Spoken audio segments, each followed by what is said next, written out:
dog, dog, dog, dog, dog.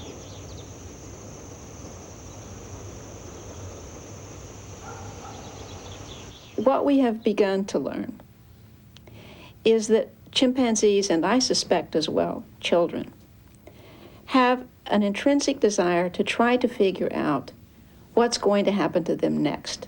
They would like their world to be predictable, whether they're going for a walk in the woods, whether they're going down to visit the river.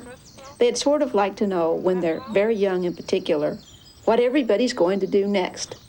And so, because they really want to know this, there's an intrinsic desire to figure out what the language is about. I got the onions in a bowl. Let's go put them in our hot food, and we'll come back and turn the TV on. Get your onions right here and put them in your bowl. Look, you spilled some of them. The chimps have responded well to such a rich environment and show an unprecedented grasp of spoken English. Let me get you a spoon to start with, Kanzi. In addition to spoken language, they receive a steady stream of nonverbal cues, attention-directing maneuvers, and repetition, the hallmarks of the way we speak to young children. Yeah. Will you wash this potato off for me? Could you wash the potato? Sue Savage-Rumbaugh is convinced that the combination of all these everyday interactions at an early age is essential for the acquisition of language. Scientists call this process enculturation. All right, your noodles are going to go in here, and you can have a few of them for your tummy. Kanzi, could you turn the water off again, please? Turn the water off, please. In the kitchen, in Sue's company, Kanzi functions impressively. But does Kanzi, like a human, really have the ability to understand words? He can match spoken words with lexicograms, but what do they mean to him? Can he make the connection between words and things in the real world under test conditions? A set of 16 photographs has been selected from the several hundred which represent the nouns in his vocabulary. Here's your pictures.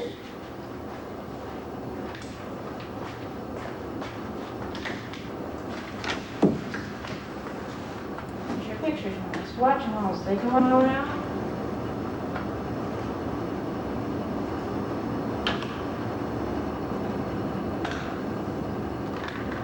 All right. Kanzi, see if you can find mushrooms. Mushrooms. That's right, those are the mushrooms, real good. Can you turn back around? Okay, now. Okay, you're doing real good, Kanzi. See if you can find Madu, the orangutan. You see Madu? Good job, good job. See if you can find some melon. Melon. Melon. Thank you. Kanzi, come on. We're all set. We're ready. Kanzi consistently scores better than 90% with such sets of pictures. A more rigorous test involves Kanzi wearing headphones, so only he can hear which picture is being requested. Kanzi, give Sue bananas. That's right. Kanzi, give Sue ice. That's right. Kanzi, give Sue pears. That's right. Kanzi, give Sue potatoes. The tests on single words are convincing, but how does Kanzi deal with words in combination? How do researchers know that he is not just doing the most obvious thing, given the range of possibilities available to him? Need your ball out here with all these other things. One of the hallmarks of human language is its creativity, the possibility of expressing an infinite number of ideas. We can understand the meaning of a sentence even if we have never heard its words in that particular order ever before. Dr. Savage-Rumbaugh set out to test whether the same applied to Kanzi. Can you hear me, Kanzi? Give the doggy a shot. There were 600 sentences in all, designed to use different grammatical forms and to be as unpredictable as possible. Good job. Okay, thank you. Put the key in the refrigerator.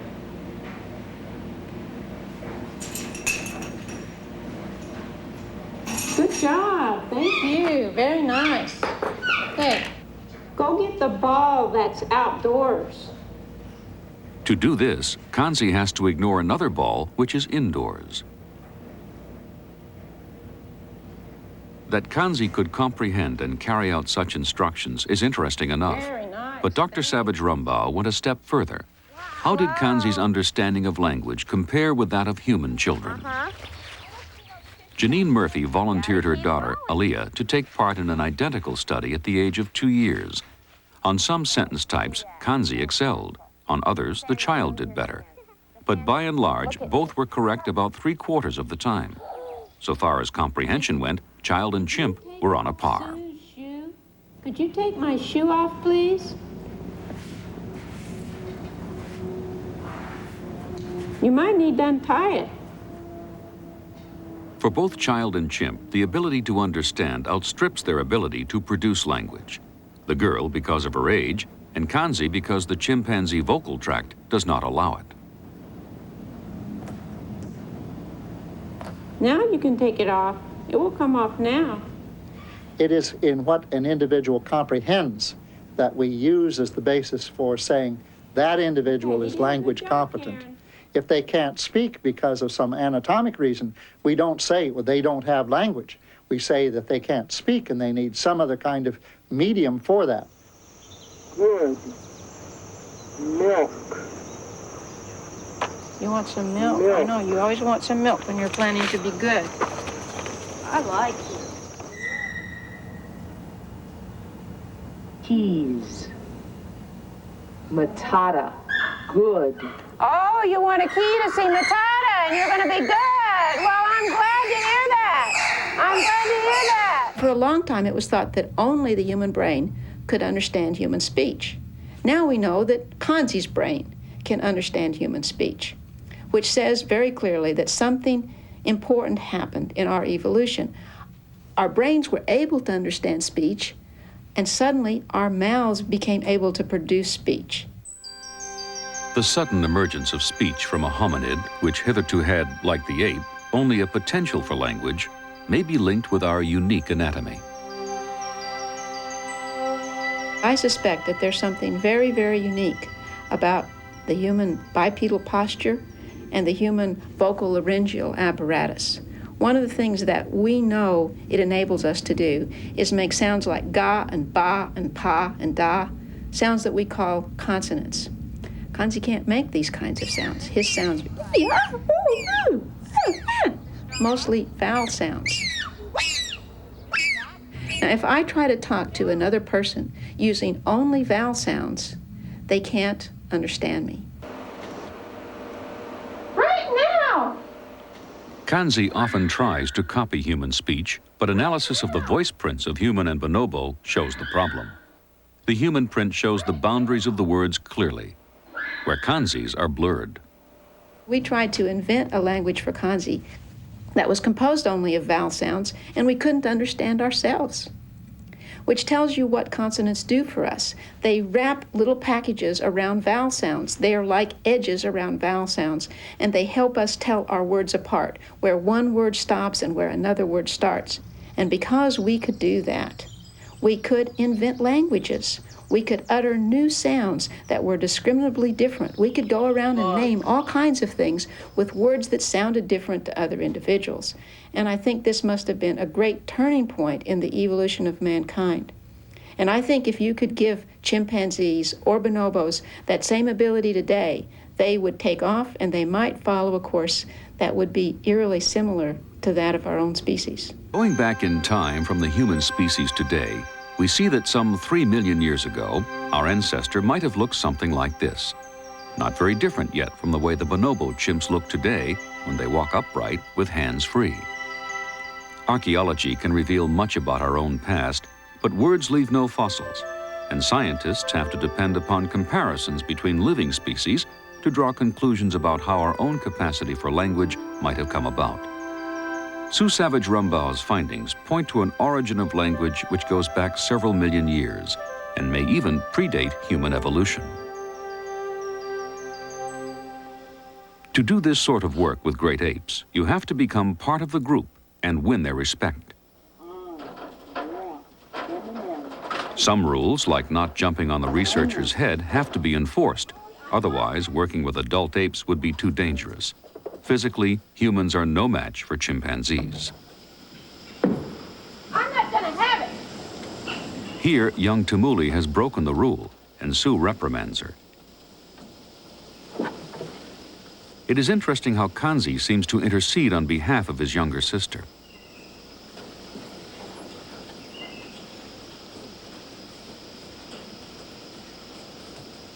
Kanzi and Panbanisha have had intensive contact with humans every day and have been shown to understand human speech.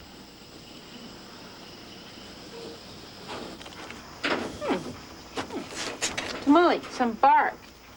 Give me Young some Tumuli bark. was reared by her mother and shows no comprehension of spoken English. Tumuli, that's some bark. Thank you, Panbanisha.